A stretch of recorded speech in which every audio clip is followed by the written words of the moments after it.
morning, welcome in Easy Living, and today I am going to talk on abusive relationship in India. Are not heard. You're in a relationship, you're trying to say something, you're trying to communicate, you're trying to put a problem out or talk about it, but the person is not hearing you out. You're feeling like you're not heard. You just don't care. There comes a point you just don't care about anything anymore. You're like, done. I don't care about anything anymore. Let the person do whatever the hell they want to do. I just don't want to be a part of it. You feel better off alone. You just do not want to hang out with anyone. You just feel like I'm happy all alone. I just don't want to be with that person. If they come, you just be like, hi, hello. But then you'll still have that, you'll still be like, when you're alone, you feel like, wow, I'm at a much better place. You don't want that to happen, right? The reason you're in a relationship is solely because you don't want to feel alone. You forget the I. There is no more I. There is nothing that you want to do, or there's nothing that you like to do. It's all about them, and it's all about how they want things to run. I'm not saying it is not nice, but there's always a place or always a line and a limit to everything. Making too many compromises. Compromises are always good, or compromises again to a level and to a line, to a certain length is always nice, but when it turns into sacrifices, you should know that this is not healthy. This is not something that you want yourself to be a part of. Apologizing all the time, even if it's not your fault, okay? Apologizing is something that runs a healthy relationship. When someone's at a fault, you feel like you are the one who did the mistake, or you're the one at fault. It is okay to apologize and say, yes, I am wrong, it was my fault and I'm apologizing for that. But if you're apologizing for every single small thing, even if it's not your fault, and everything ends with an apology from your side, know that this is not healthy. And last is, you lose yourself as well as your confidence. You're no more the same person that you were. You are more into like, okay, I've lost it, I've lost my confidence, I don't like this anymore. There's nothing in yourself, you don't know what you have to do, everything revolves around them, and you're not even happy about it. Now there are categories of abuse. As I said, there's emotional abuse, there's physical abuse, and there is verbal abuse. Your emotional abuse is where your verbal abuse also take part, or also be a part of an. What am I saying? Okay, so now talking about abuses, you have emotional abuse, you have verbal abuse, and physical abuse. Verbal abuse comes under emotional abuse. Even physical abuse also comes under emotional abuse, because when all of these happen, it actually takes a toll on your mental health and it goes really bad. So yes, verbal abuse is a part of it, and so let's first discuss about verbal and physical. Yes, so when we were talking about verbal abuse, they call you names, okay? Now when I say they call you names, it's not something nice. I'm pretty damn sure that's something that you're offended. And once you're offended, that's not nice, or that's not healthy, okay? They are going to offend you. They're going to make jokes at your expense. Like, making jokes is fine and healthy and all of it, but if it hurts your feelings, you'll have to consider it twice, because that's not healthy, because other person's feelings are hurt. Just to prove them or make them look superior or dominant, they're going to humiliate you in public, as well as they are going to criticize you not in a nice, constructive way at all. There's a lot of criticism that's thrown at you, which kind of should not be coming from a partner that you're in love with, right? And then is swearing, screaming, and yelling at you. The worst, calling out slurs and literally demeaning you. Making threats and blackmailing also come under verbal abuse, and trust me, all of this takes a toll on your mental health. Deep down inside, you feel really terrible and pathetic about yourself. You feel that you are not worthy of all the love, and still they're doing it, they're loving you.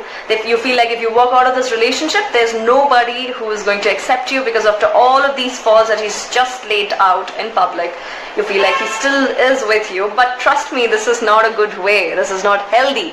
And this person literally doesn't deserve you.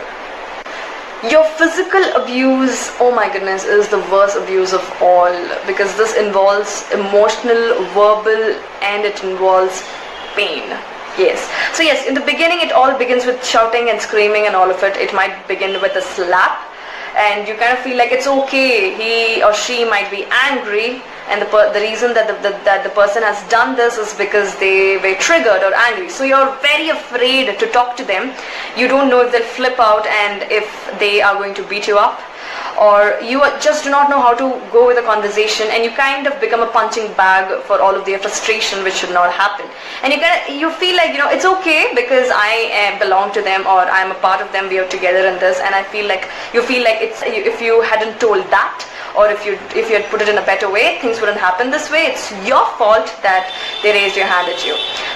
If it starts with a slap, please walk out of that relationship then and there. Please do not stand and say this happened because he might or she might be angry, the person was vulnerable and that is why this happened. This is not the person I fell in love with. It's just one time, let me just stay and try to change. No, please, this is a torture for yourself, done all by yourself. Please walk out of that relationship then and there, because first of all, you don't deserve that. Second, you are not someone to try and change a person. Third, all you can do is walk out and expect that person to change all by himself or themselves if they feel that what they did was wrong. All of these signs are actually something that will help you and will tell you if you're in a toxic relationship or not. And if it turns physical, please don't stay and try to change the person, because you've been cut down emotionally every passing minute, and the more you stay and stick with it, it'll just destroy you.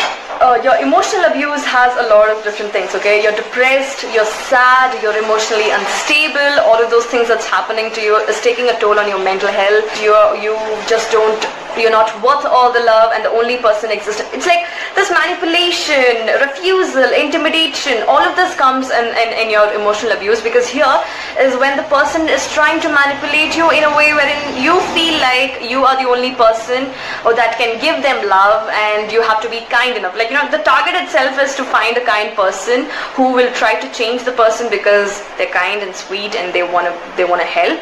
And that is how they put you into a trap wherein you will never get out. You feel like, yes, I am supposed to help them out, it's my fault, or if not me, who else?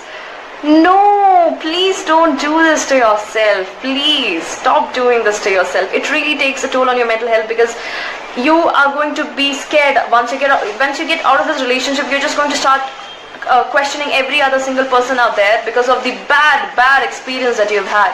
You feel that you don't deserve love, and you will literally be scared of every single thing that's going to happen to you, which is not your fault. And yes, you feel like it's your fault and keep cursing you, and you feel like, yeah, if it was not this way, things might have been better. Stop doing this to yourself. And yes, if you walk out, they will definitely try to get you back with all the hoovering and love bombing. It's the same again, the initial stages wherein they'll show you all the changed true self, and they're going to be like, I've changed for you and everything. And once you get back, it is going to be the same thing again. So please, please, please don't do this. And to all the, if at all you feel like you are in one, try to talk and get out of it as early. I cannot even say or ask you to get out of it. It's your choice, it's your call on it. But please be safe and don't blame yourself. You all know that you guys deserve better. And to all the survivors out there who've been in an abusive relationship or a toxic relationship or whatsoever, just know that you are strong. You are amazing. It took a lot of guts to actually walk out of that relationship. Trust me, I can understand. I'm not saying it might be the same situation or something, but then yes, I know things might be hard for you, but you still stood for yourself and you walked out. Trust me, there are people who will help you no matter what. You are always one call away. You can call. Please talk to people. Please let people know that you are in a tough position or in an abusive relationship. And if you need help, please ask for help.